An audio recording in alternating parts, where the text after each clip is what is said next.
నుంచి మాట్లాడి నేను ముగించాలనుకుంటున్నాను. ఒకవేళ ఎవరైనా రాసుకుంటాను అని అంటే కనుక ఈరోజు నేను మాట్లాడబోయే అంశం పేరు ఏంటి అంటే మాట తప్పే దేవుని మనస్తత్వం. మాట తప్పే దేవుని మనస్తత్వం. ఈ మాట మీరు వింటున్నప్పుడు మీకు కొంచెం కోపం వచ్చినా నా మాట మీరు పూర్తిగా వింటారని నేను కోరుకుంటూ ఉన్నాను. మరొకసారి మాట చెప్తున్నాను, మాట తప్పే దేవుని మనస్తత్వం. దేవుని యొక్క వాక్యాన్ని చదివితే కీర్తన గ్రంథము 132వ అధ్యాయము 12వ వచనంలో ఒక మాట చాలా స్పష్టంగా రాయబడి ఉంటుంది. ఏమంటే ఆయన మాట తప్పనివారు అని రాయబడి ఉంటుంది. అయితే అక్కడ కూడా అదే మాట రాయబడి ఉంటుంది. ఆయన భూమి ఆకాశములను సృజించినటువంటి ఆయన మాట తప్పనివారు అని ఉంటుంది. దేవునికి స్తోత్రం కలుగుగాక. దేవుడు మాట తప్పనివారు అని దేవుని యొక్క వాక్యము చాలా స్పష్టంగా రాయబడుతూ ఉంది. ఇది చాలా స్పష్టంగా రాయబడి ఉంది. దీంట్లో ఏమాత్రం కూడా మార్పు లేదు. కానీ నేను చెప్పే మాట మీరు ఉన్నప్పుడు దేవుడు మాట తప్పుతారు అనే విషయాన్ని మీతో చెప్పడానికి నేను ఇష్టపడుతూ ఉన్నాను. ఒకవేళ ఈ మాట కొంచెం మీరు వింటే మీకు ఆల్రెడీ మీకు అర్థమై ఉంటుంది.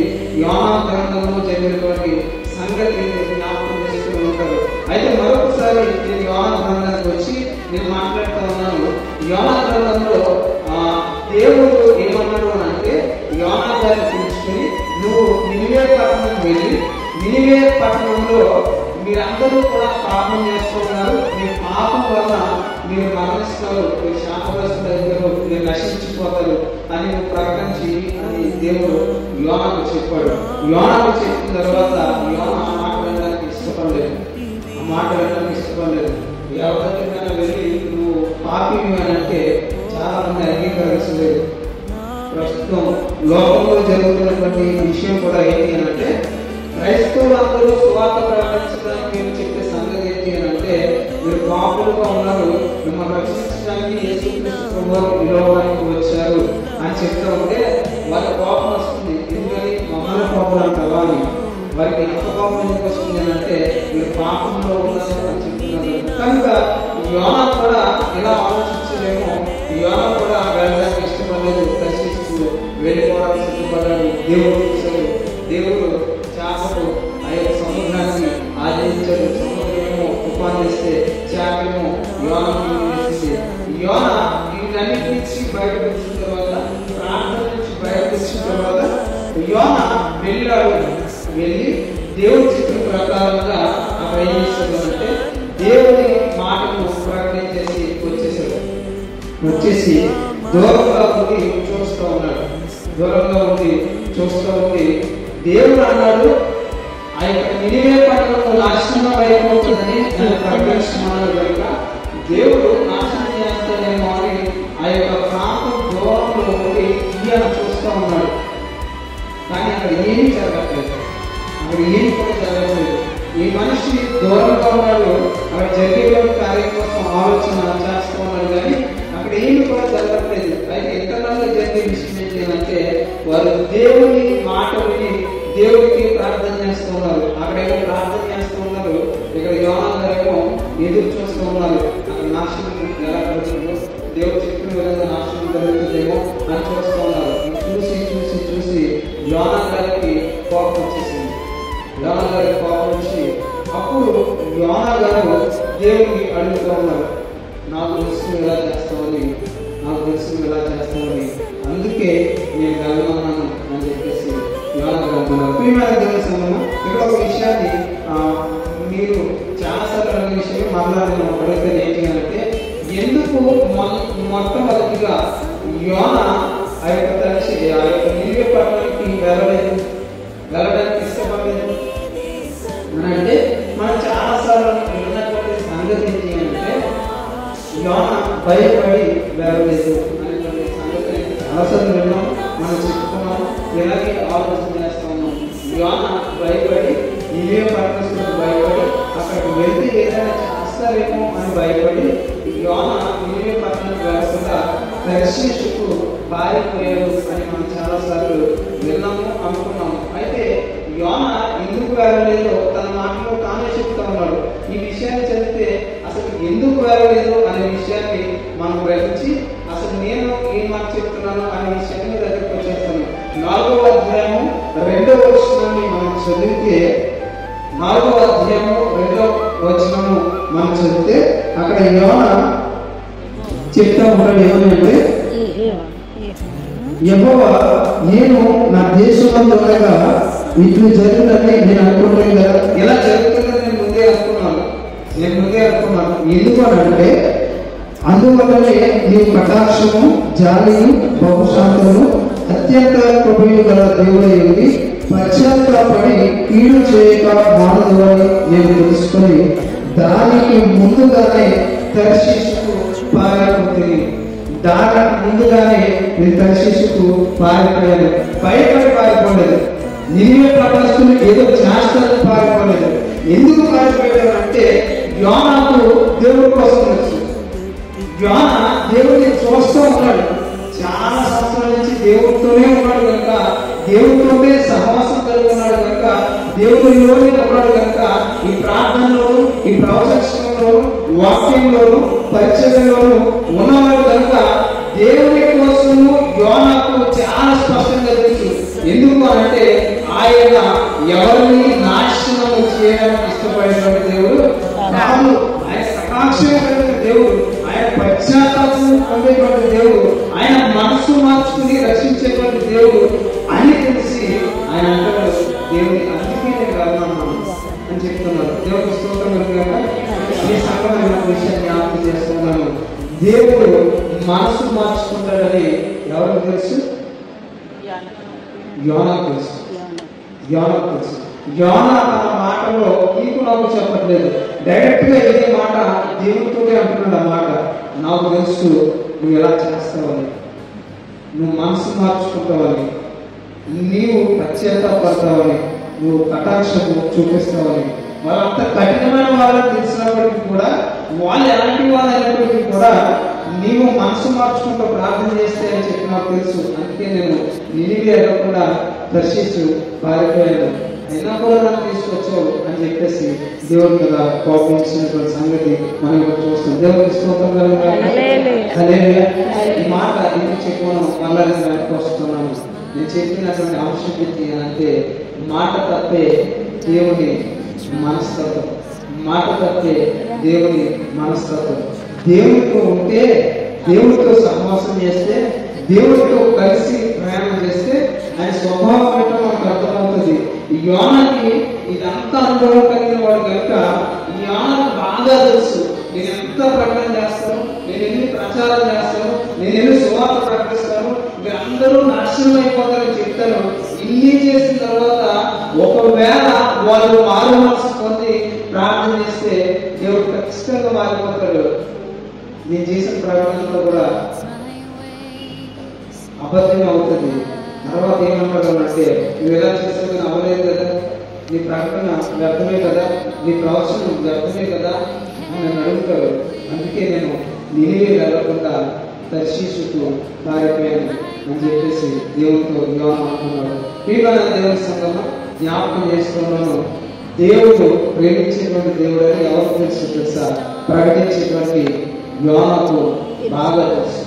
ఈరోజు ఇక్కడ కూర్చున్న మనం చాలాసార్లు మన ఆలోచన ఎలా ఉంటుంది అంటే, దేవుడు ఏదైనా చేస్తానంటే చేసేస్తాడు అని అనుకుంటాం. దేవుడు ఇలాగే ఉంటాడు అని మనమే ఒక లిమిటేషన్ పెట్టి దేవుడిని అక్కడే ఆపేటువంటి ప్రయత్నం చేస్తాం. దేవుడు ఇలాగే ఉంటాడు అని చెప్పేసి దేవుడి కార్యాన్ని మనం అడ్డగించేసి, ఎలా ఉంటే దేవుడు ఎలా చేయడు, నేను ఎలా చేస్తే దేవుడు ఎలా చేయడు, వాళ్ళు అలా చేస్తున్నారు కనుక దేవుడు వారిని స్పందించడు, దేవుడు అలా ఉంటున్నారు కనుక దేవుడు వారిని కనుకరించడు అని మనం ఆజ్ఞ వేసుకుంటూ మనమే రెగ్యులేషన్ పెట్టేసుకుంటూ దేవుడిని ఒక కఠినమైనటువంటి వాడిగా మనం చూపిస్తూ దేవుడి ప్రేమను మర్చిపోతా ఉన్నాం. చాలా సార్లు మన మాటల్లో అది మనకి కనిపిస్తూ ఉంది. అయితే ప్రియమైన దేవుని సంఘము, ఇలాంటి సంఘటన ఒకసారి మీరు వెనక్కి వెళ్తే ఇశ్రాయేలు చరిత్రలో ఒకసారి మనకు కనిపిస్తుంది. మోషేను దేవుడు అంటాడు, మోషే ఒకసారి నువ్వు అడ్డు తప్పుకో, జనాలందరినీ కూడా నేను నాశనం చేస్తాను అంటే మోషే అడ్డు కూడా అంటాడు, వారు అలా చేస్తే ఇంతవరకు నడిపించిన దేవుడు నువ్వు మధ్యలో తీసుకొచ్చి నాశనం చేసామని నిన్ను అంటారు, నడిపించి నన్ను అంటారు. ఒకసారి ప్రభావించి ప్రార్థన చేస్తే దేవుడు మనసు మార్చుకున్నాడు, తన మాటను పెట్టాడు, దేవుని ప్రేమను అక్కడ చూపించాడు. ప్రేమైన దేవుని సంగమం, ఈ రాత్రి దేవుని సన్నిధిలో కూర్చున్నప్పుడు మనము మన విషయాన్ని అర్థం చేసుకోవాలి.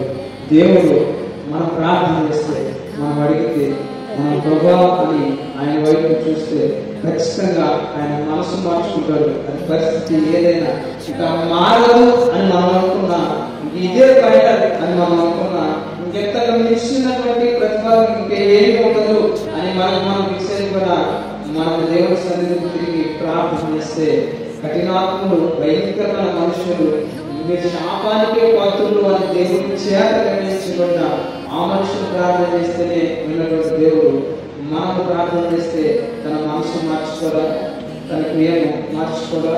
అయితే ఖచ్చితంగా దేవుడు మనసు మార్చుకోవడానికి సిద్ధంగా ఉన్నాడు అనే విషయాన్ని మీకు తెలియజేస్తున్నాం. చివరిగా మన చదువుకున్నటువంటి వాక్య భాగాన్ని నేను చదివి నా మాటలు నేను ముగించేస్తున్నాను. ప్రియమైన దేవుని సంగమా, చివరిగా చాలా విచిత్రంగా ఈ యొక్క యోనా గ్రంథాన్ని ముగించాడు. చాలా విచిత్రంగా క్వశ్చన్ మార్క్తో యోనా గ్రంథాన్ని ముగించారు. దేవుడు క్వశ్చన్ అడిగారు కానీ దానికి ఆన్సర్ లేదు. చివరి మాట దేవుడు ప్రశ్న మాత్రమే ఉంది. ఈ ప్రశ్న అయిన తర్వాత ఇక యోనా గ్రంథం లేదు, ఇక అక్కడ జవాబు లేదు, ఇక్కడ మాట లేదు. కానీ చివరిగా ఆ ప్రశ్న ఒకటే ఉంది.